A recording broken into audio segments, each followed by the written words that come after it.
Hi everybody, welcome back to Dr.M, the inner medicine.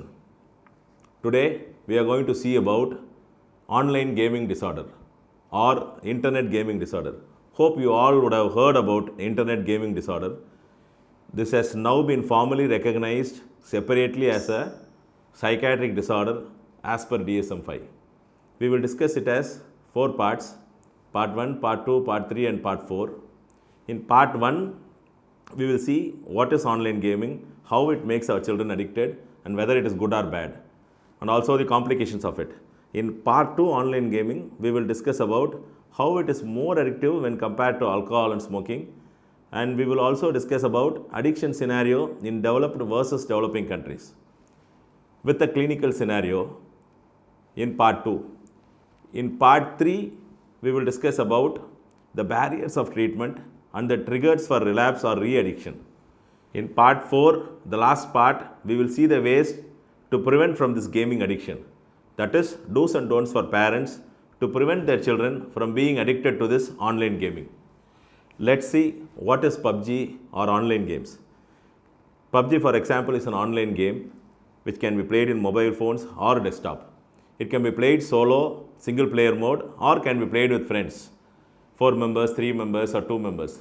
It is like a video conference call where we can speak, chat and kill the enemies in the virtual space with group coordination. It can be played with any cheap lower end smartphone. It requires just internet connection.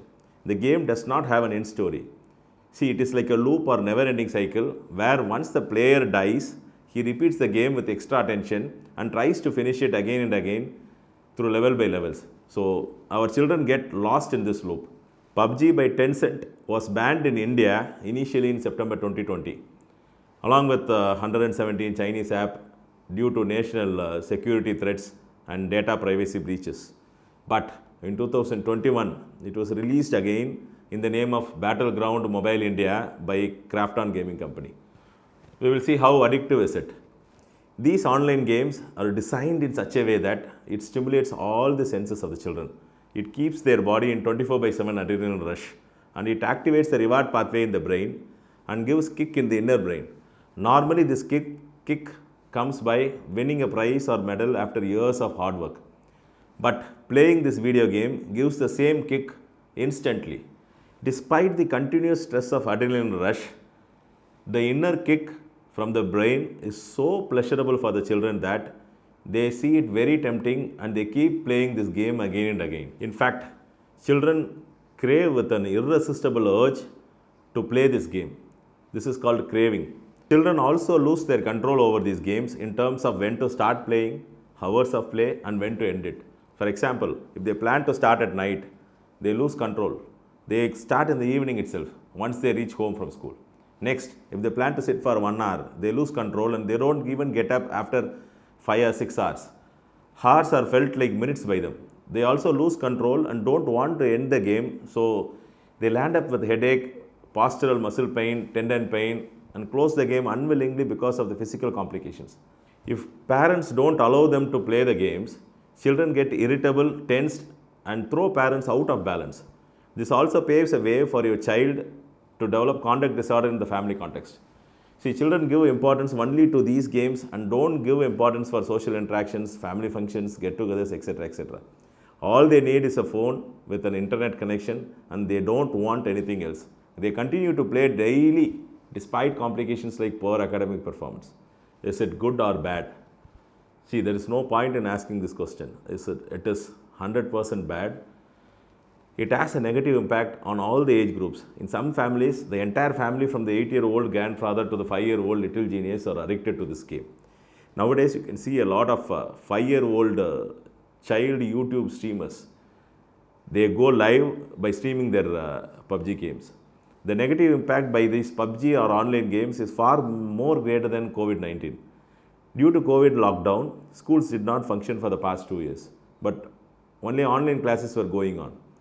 Teenage children who were attending classes through mobile also started playing online games without the knowledge of their teachers and parents. During lockdown, while COVID was dominating outside the house, these online games were dominating inside the house. Lockdown decreased COVID cases, but lockdown increased gaming addiction. Now schools have reopened, but still the students are playing online games at night and they are not able to concentrate at studies in the school. So they play games full night and the next morning they feel drowsy. Let's see about the dangerous impact of this PUBG or online games in children and why I told it is 100% bad. Number 1, it causes speech delay in toddlers. Number 2, children lose attention resulting in poor academic performance. Number 3, children get sleepless. So they suffer from sleeplessness.